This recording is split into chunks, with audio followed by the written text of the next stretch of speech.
Thank you very much, Marie. It is a real pleasure to be here and to see so many friends and even some family members here in the audience today, including my father, from whom I get that long name, Edward E. Curtis IV. So the third is right there in the flesh. I'm really honored that my teacher and friend, Ahmed Karo Mustafa, is here today, and it's a pleasure to be with all of you.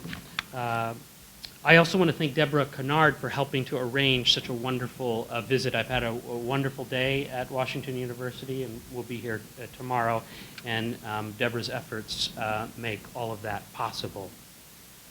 No doubt you have heard this statement one place or another. Everything changed after 9/11. In fact, it's become a political mantra in our national life. It is invoked to explain everything from war-making in foreign lands to the development of large departments like the Department of Homeland Security to the expansion of federal surveillance powers both at home and abroad. Another of its uses in the past decade has been to draw special attention to the presence of Muslims in the United States. Scholars, analysts, and policymakers have emphasized the unique nature of the threat posed either by or to Muslim Americans in the post-9/11 era. On the one hand, the administrations of George W. Bush and Barack Obama, supported by many mainstream conservative and liberal politicians, have identified the radicalization of Muslim Americans as one of the greatest security threats faced by the U.S. nation-state today. On the other hand, civil libertarians, immigration activists, and progressives have decried the violations of Muslim civil rights in the course of prosecuting the war on terrorism. Both of these rhetorical strategies mean to draw special attention to the post-9/11 Muslim American in order to attract media coverage, research funding, political allies, government appropriations, and so on. But both rhetorics are also a form of forgetting, a severing of Muslim Americans from their deep roots in U.S. history. Framing post-9/11 Muslim American life as an incomparable moment, everything changed after 9/11. Framing it in that way impoverishes our national conversations, depriving us of the benefit of historical narrative, which offers a space of conversation where we might seek new ways of thinking about our present.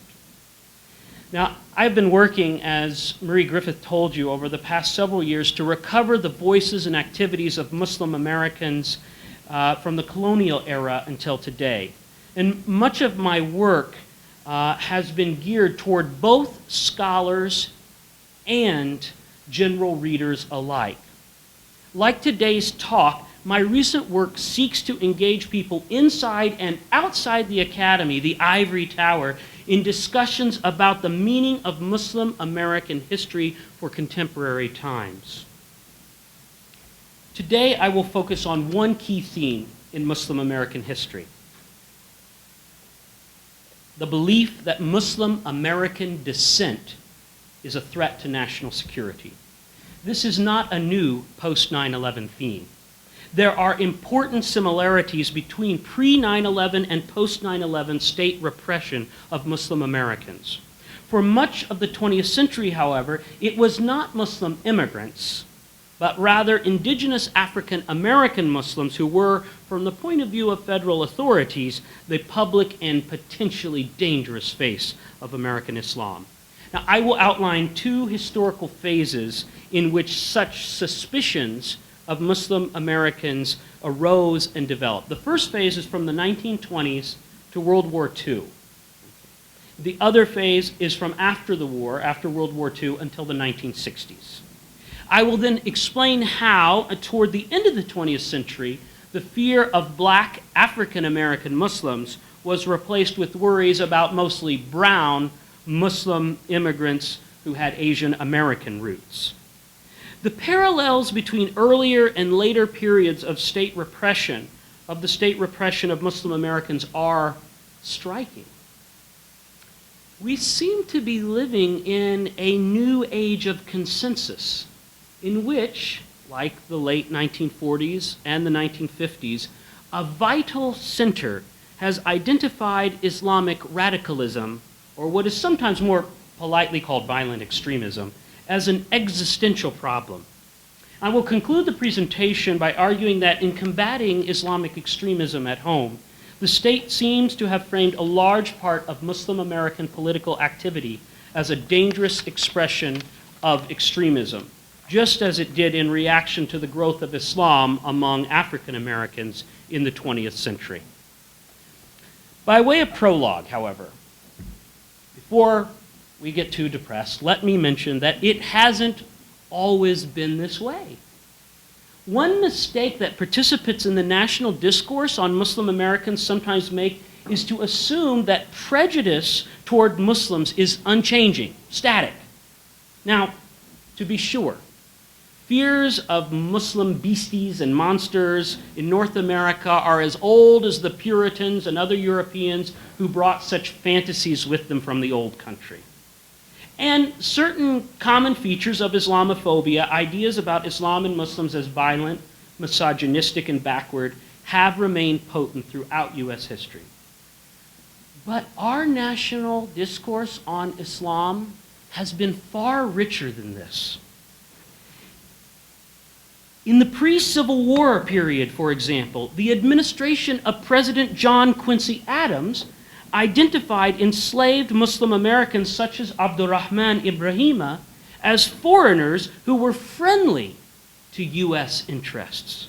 His Secretary of State, Henry Clay, mistook these West Africans for Moors or North Africans, and he argued that by freeing and repatriating them to Morocco and other parts of North Africa, the young nation might be able to improve relations with the Barbary states against whom the United States fought their first foreign war.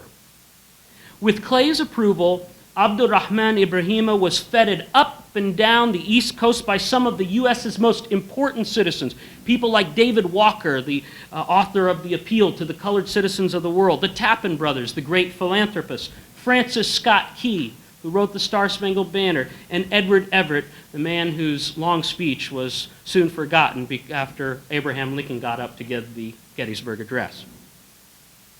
So, what happened? How did domestic Muslims go from being friendly foreigners to dangerous dissenters? At what point did domestic Muslims become a major threat to the American nation state? The origins of state Islamophobia toward domestic Muslims emerged in the post-World War I period, when immigration laws such as the 1924 National Origins Act and the suppression of Marcus Garvey's Universal Negro Improvement Association acted out the state's fear of physical and ideological pollution. Now, this is the first of the two historical phases that I'm going to describe today. It lasted roughly from the 1920s through World War II. State suspicion and repression of African American Muslims was initially fueled by the fear that immigrants of color were bringing political diseases like Bolshevism and anti-colonialism with them to the United States, and that this disease would spread among black people. There was a lot at stake. Enormous federal, state, and local resources were committed to the perpetuation of Jim Crow segregation. As a result of all of these trends, terrifying predictions of America's people of color uniting with colonized people abroad put the growth of Islam among African Americans at the front of the federal government's surveillance and suppression agenda. To understand the scope of the threat, it is important to remember that in the interwar period between World War I and World War II, Muslim American history was not as racially divided as it would become in the latter part of the 20th century.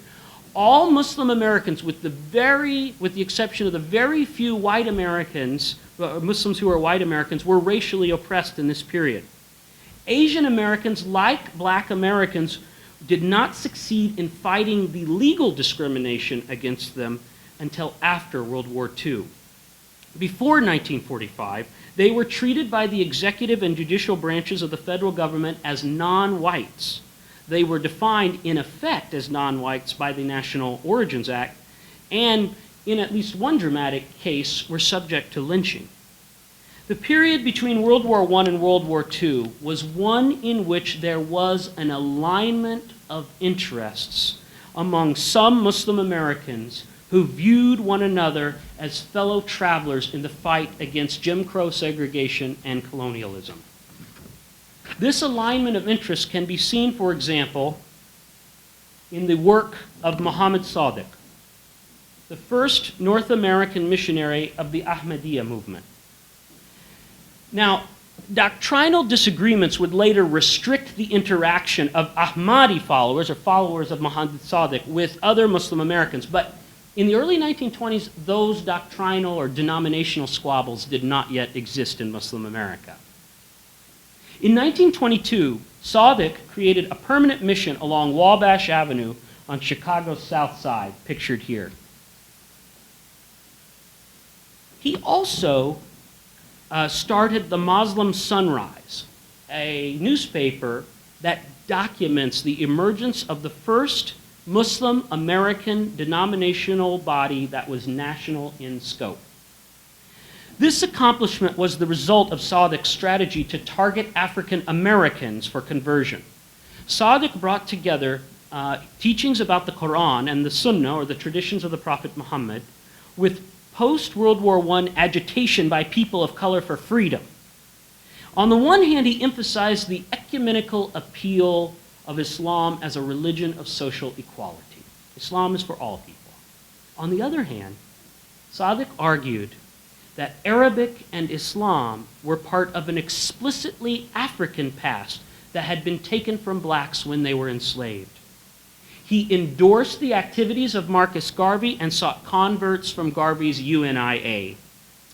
And in this era, when the Ku Klux Klan rose to political prominence based on a combination of populism, white supremacy, and Protestant Christianity, Ahmad's appeal was a powerful message that convinced over 1,025 African Americans to convert to Islam from the years of 1921 to 1925.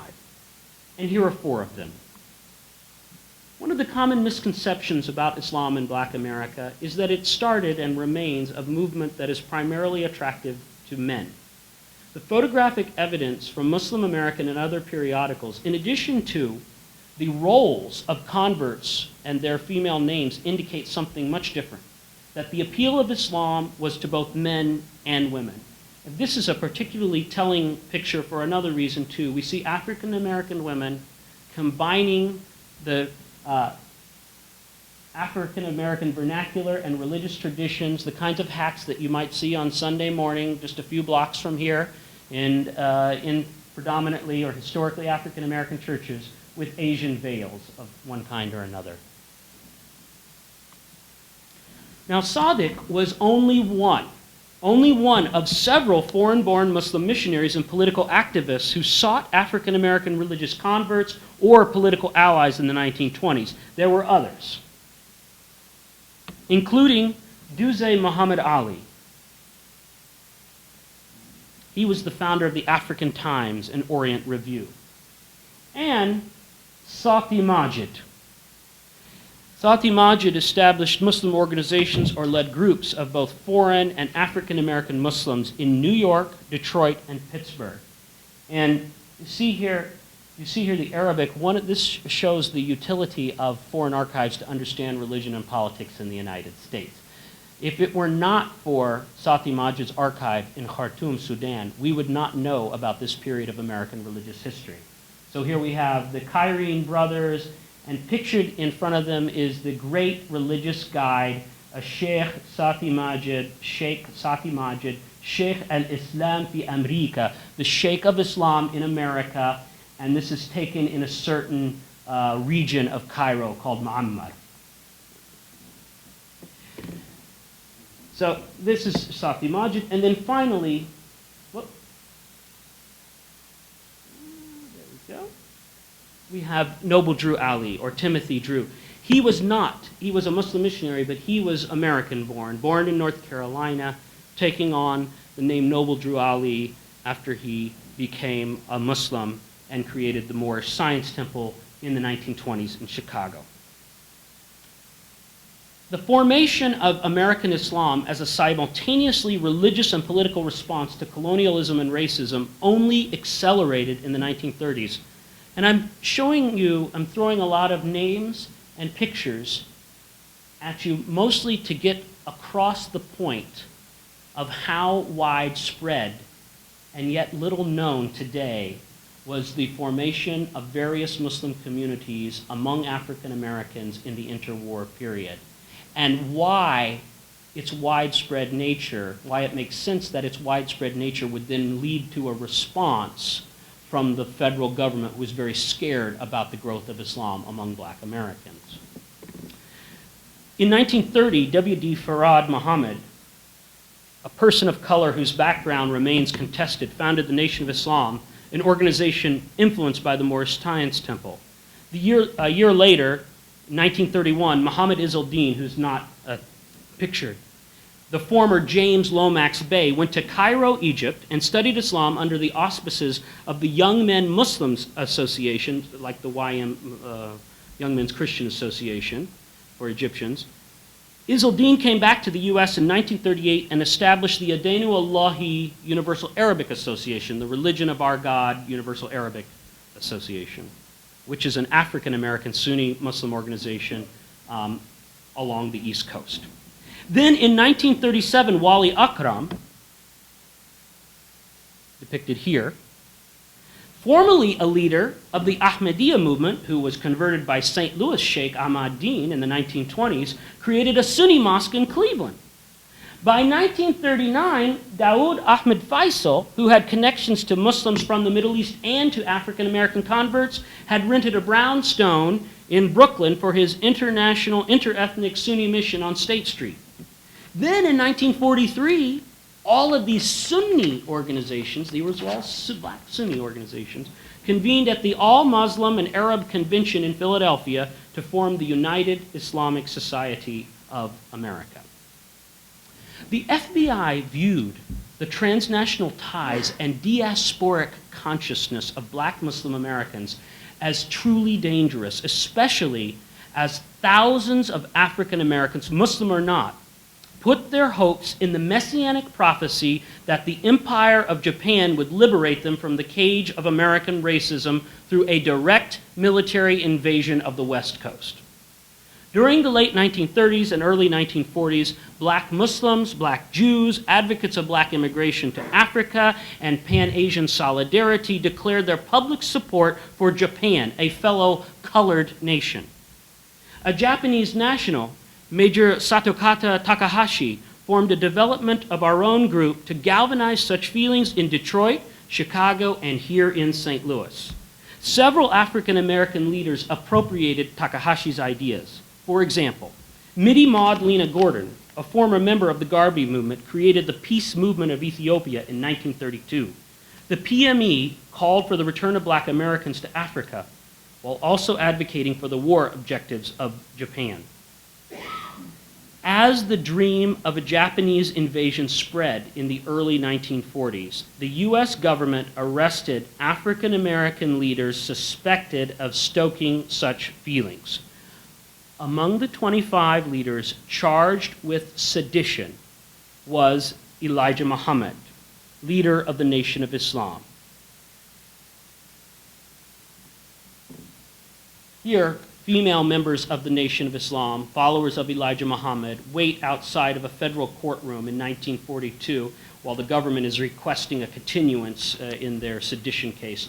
They wouldn't win that sedition case, but they did convict Elijah Muhammad of draft evasion, for which he served a prison sentence in Milan, Michigan. The prosecution of pro-Japanese Muslim American leaders such as Elijah Muhammad represented what I think is the height of the first phase of the larger story of federal repression of Muslim Americans in the 1900s. Now, the period after World War II was somewhat different. And For me, it constitutes a second phase of the state repression of African American Islam, one that culminated in the extensive counterintelligence operations against the Nation of Islam and other Muslim groups in the late 1960s. As in the first phase of state repression of African American Islam, the FBI and other agencies feared that black Muslims would become allies of Africans and Asians in the struggle against U.S. interests in the Cold War. Also, like the first phase, there was a concern that African American Muslims would lead domestic resistance to Jim Crow. Okay, so what was different about the second phase? For one, African American Islam became what was likely the greatest source of resistance, or at least symbol of resistance more generally, to U.S. foreign policy in the developing world, especially in Vietnam. Before World War II, the Nation of Islam, for example, was just one of many African American institutions to oppose what they considered to be European colonialism. But now, in the post-World War II period, it became the premier expression of such protest. Second, the Nation of Islam emerged, at least for a period, as a preeminent challenge to the liberal promise of the civil rights movement. That's why Martin Luther King Jr. singled out the Nation of Islam for treatment in his 1963 letter from a Birmingham jail. During the second phase of state repression, there was another difference. Federal agencies experimented with new approaches to neutralizing the power of African American Islam. One of the government's strategies, for example, was the denial of First Amendment protections to Muslim prisoners. The Justice Department argued that since the Nation of Islam was not an authentic religious movement, but rather a cult that operated as a political organization, its followers in prison did not have the right to meet or conduct religious services. By redefining Islam and its leader as a cult and a cult leader, respectively, the government could avoid the messiness of legal protection for religious expression. Now, making out the Nation of Islam to be a cult turned out to be rather difficult in federal courtrooms for the government. But they did win in the court of public opinion. Another key aspect of the FBI's campaign against the Nation of Islam was its commissioning and selected public release of sociological scholarship that depicted black Muslims as ethnically confused. In the early 1960s, the Bureau commissioned a full-length monograph on the Nation of Islam, copies of which can be found today in a declassified FBI file on the movement. Among the many arguments that the unnamed scholar of the movement made was that African American identification with Islam represented a pathologically dysfunctional association of black Americans with a foreign culture. Mainstream media echoed these claims, framing black Muslims as persons who had adopted a false sense of ethnic identity. The black Muslim appropriation of Asia and Allah did not jive with most black and white Americans' racial and religious assumptions.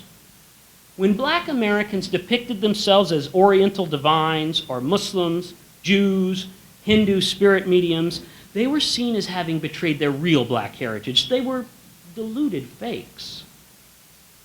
The real Muslims of America, according to most, were the immigrant Muslims. In the 1950s, a large percentage of immigrant Muslims was Syrian Lebanese. And like their Christian compatriots, folks like the family of the current mayor of the city of St. Louis, they became regarded as white ethnics. Their immigrant Islam, in contrast with African American Islam, was viewed as a healthy expression of American ethnic identity. Why? Because, as sociologist Will Herberg argued, it was fine for foreign religionists to retain their religious practices as part of their ethnic identity so long as they assimilated to other American values. In fact, it was laudable for them to do so because they were able to retain their religious traditions, and they showed just how free the United States was during the Cold War.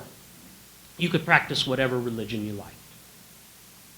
But the flip side of that argument was that those indigenous Americans who chose freely to associate with a foreign religion, a religion that was not to be perceived, that was not perceived to be part of their a priori culture, they were denying their true roots as Americans. Now, despite this disinformation and the negative media coverage of the Nation of Islam as an embodiment of false ethnicity, the organization achieved success as perhaps the most prominent black nationalist organization of the late 50s and early 60s. In addition to opposing the civil rights movement, the Nation of Islam created what historian Penny von Eschen called, quote, a space for the most part unthinkable during the Cold War era for an anti-American critique of the Cold War. Elijah Muhammad and Malcolm X lauded the rise of independent Muslim majority nations and sought to become allies of third world Muslim leaders, especially Gamal Abdel Nasser, the president of Egypt, who had successfully faced down the invasion of British, French, and Israelis during the Suez Crisis of 1956. After Malcolm X separated from the nation, he became even more politically radical. Perhaps the most prominent American advocate of Pan-Africanism, Malcolm wondered aloud whether he should recruit a group of freedom fighters to oppose the overthrow of Congolese leader Patrice Lumumba.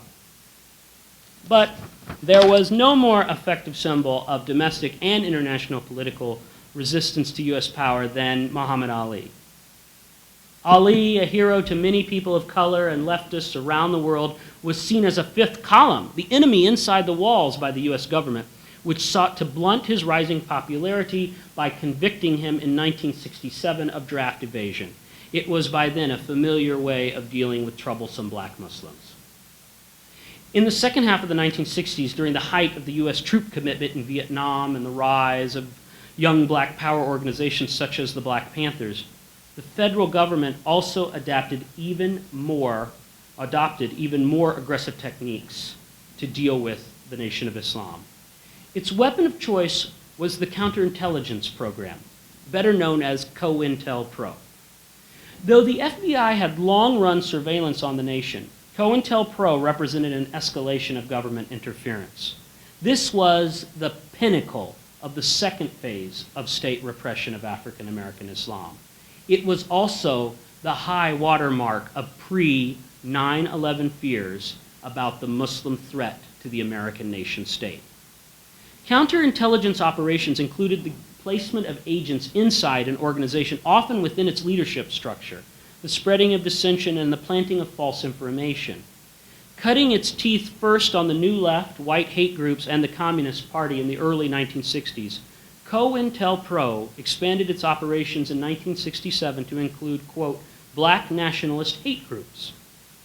This category of COINTELPRO included 360 separate operations, becoming the second largest area of all domestic counterintelligence operations. The Nation of Islam was perhaps the most popular target of all of the black nationalist groups. In 1968, for example, the FBI's field office may have begun a campaign to install W.D. Muhammad as Elijah Muhammad's successor, writing in one declassified memorandum that Wallace was, quote, the only son of Elijah Muhammad who would have the necessary qualities to guide the Nation of Islam in such a manner as would eliminate racist teachings. Whether the FBI's paper support for W.D. Muhammad translated into operational support inside the nation is not yet known.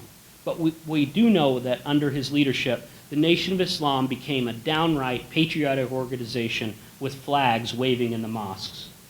And of course, you see the American flag, something that you would have never seen in a Nation of Islam office before 1975, right here on his desk in 1977.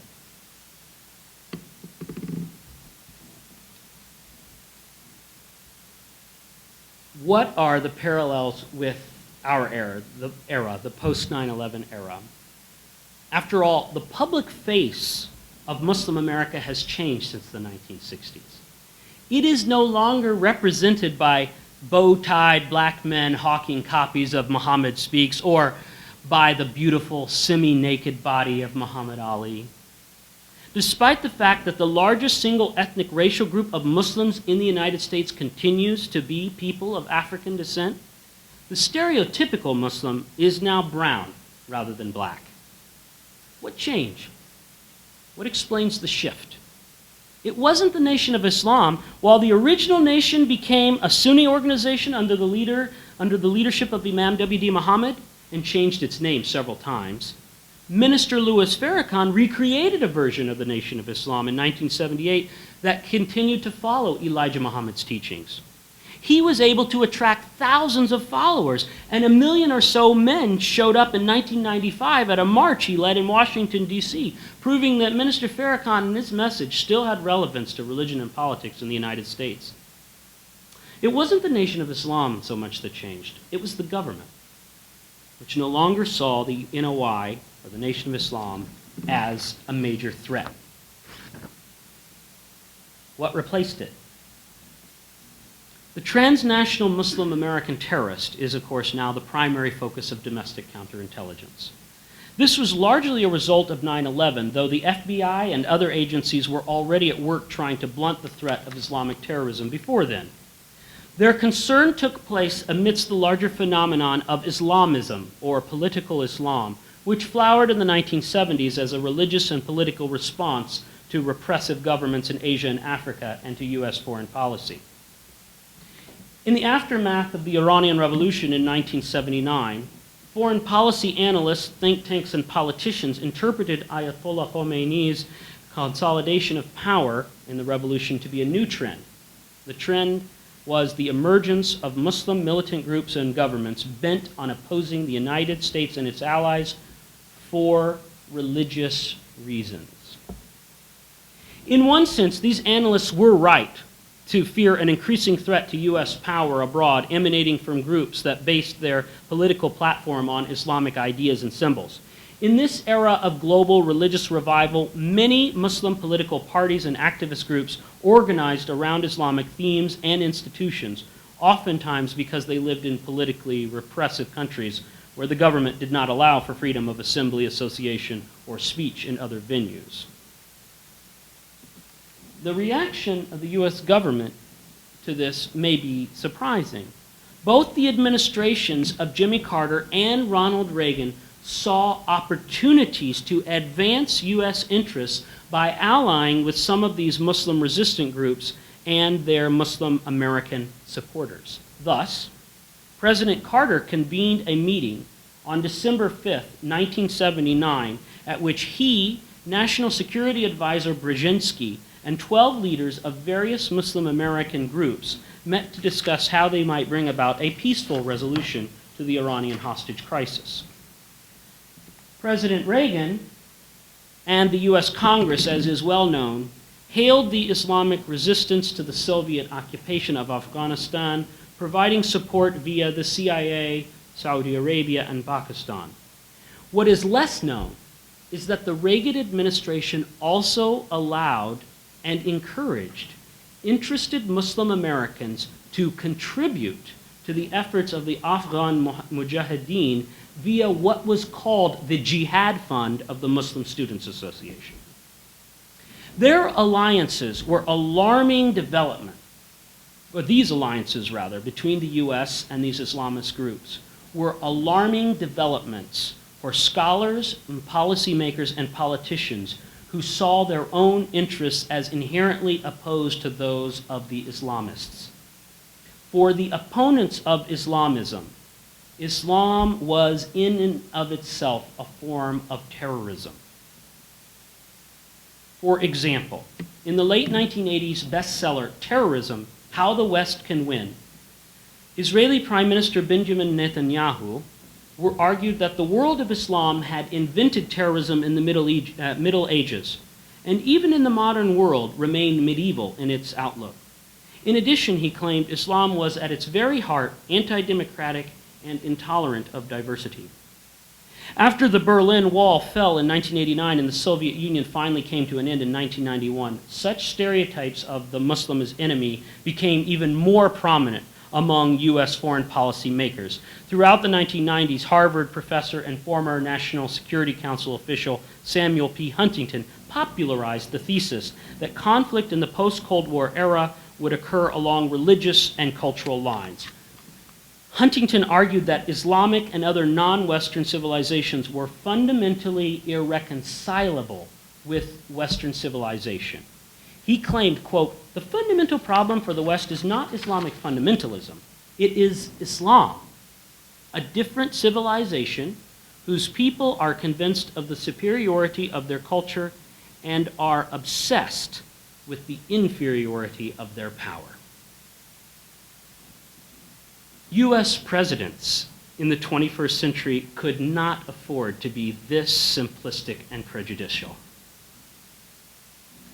The governments of both George W. Bush and Barack Obama adopted a different rhetoric toward Islam than that of Huntington. They attempted to incorporate and co-opt Islam in the name of U.S. interests. "Islam is peace," declared George W. Bush on September 17, 2001. "Muslims make an incredibly valuable contribution to our country," he said. Similarly, Barack Obama proclaimed in his 2009 address in Cairo, Egypt, that Islam has always been a part of America's story. Rather than reject Islam outright, both presidents attempted to legitimize forms of Islam that were either apolitical or politically acceptable. At the same time, both Bush and Obama used classic COINTELPRO techniques from the 1960s to discipline Muslim American political activity. For example, the Bush administration determined internally that it could wiretap its own citizens without judicial or legislative oversight. It detained material witnesses who were not granted the right of habeas corpus and rounded up 1,200 people in the frightening days after 9/11. Muslim American charities that provided non-military aid to organizations designated as terrorist groups, groups such as the Palestinian party Hamas, were raided and shut down. The U.S. barred foreign Muslim scholars such as Tariq Ramadan from attending professional meetings or speaking on American soil. The Justice Department and the U.S. Army respectively falsely accused lawyer Brandon Mayfield and Captain James Yee of aiding terrorists, though the names of both men were later cleared. President Obama's administration has largely continued the Bush-era policies. Guantanamo Bay has remained open. The American mosque remains a primary site of domestic counterintelligence. The deportation of foreign nationals has actually increased.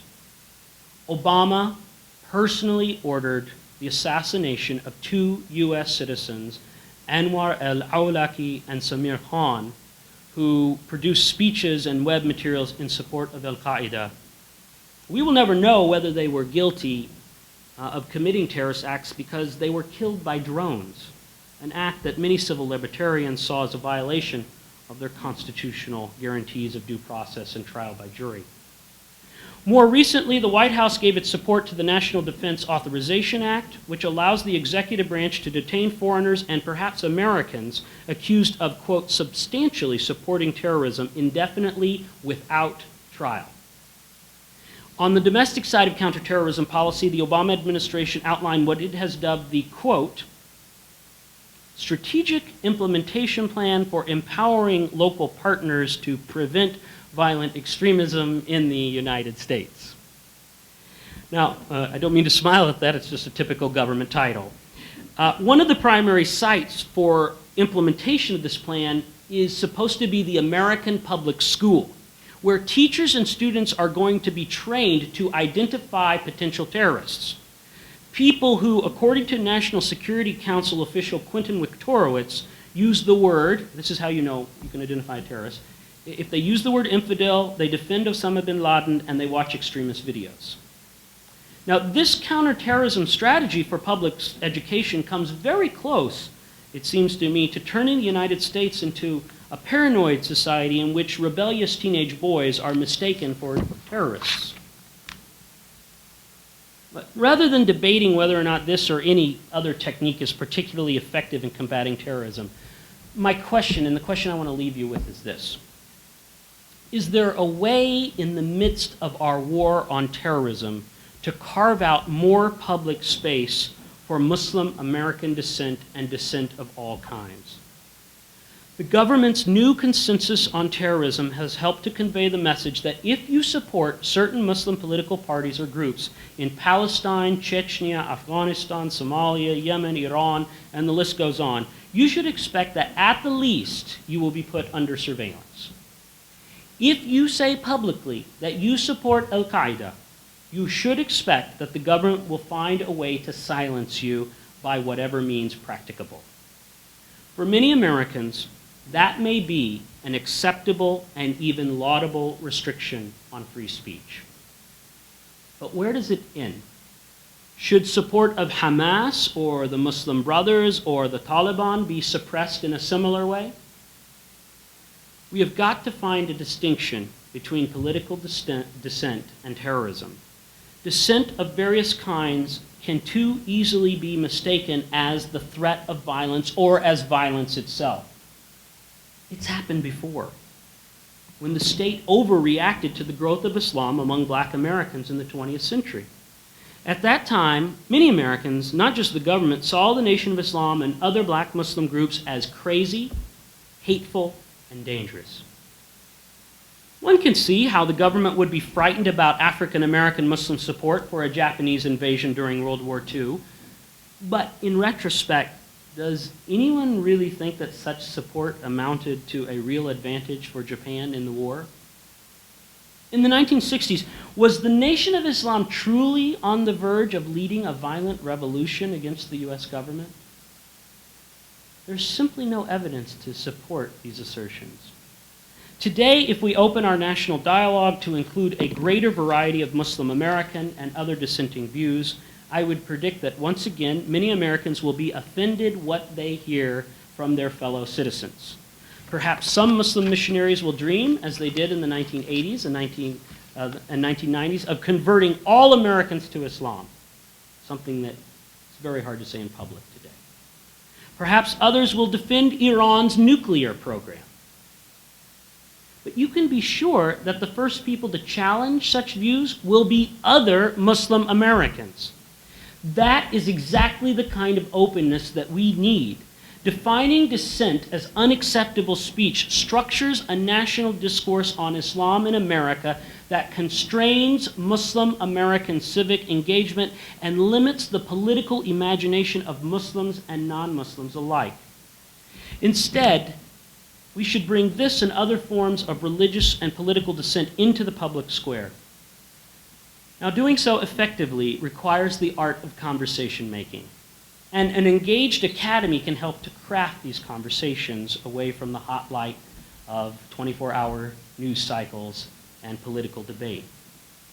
Academic institutions such as the Danforth Center can make public space for innovative, inclusive, and even daring discussions about impolitic topics. Unlike most mainstream media discussions, academic dialogues can artfully avoid demonization of the religious other, of whatever religious affiliation. In our time and space, such discussions must address the subject of Islam and Muslims in U.S. politics. Tens of millions of Americans, perhaps over 100 million Americans, hold strong opinions about the Sharia, about the Quran, about the Prophet Muhammad, and millions of them worry that Islamic religion fuels terrorism. Millions of other Americans, both Muslim and non-Muslim, explain Muslim terrorism not as the inevitable outcome of Islamic religion, but instead as an understandable, if destructive, reaction to U.S. foreign policy. Now, bringing all of these people together to have a sensible conversation is as hard as it sounds. And one of my admittedly modest ideas for furthering this discussion is to ask academics, policymakers, and community members to look again at the American past. Muslims are not foreigners in U.S. history. Revisiting our ancestors, our Muslim ancestors from American history, provides a space in which Muslim American dissent and contemporary fears about Islam might be safely explored, more deeply understood, and radically reimagined. Even if we come to little agreement, by talking about our shared past, we also conjure a world of shared significance. Thank you very, very much.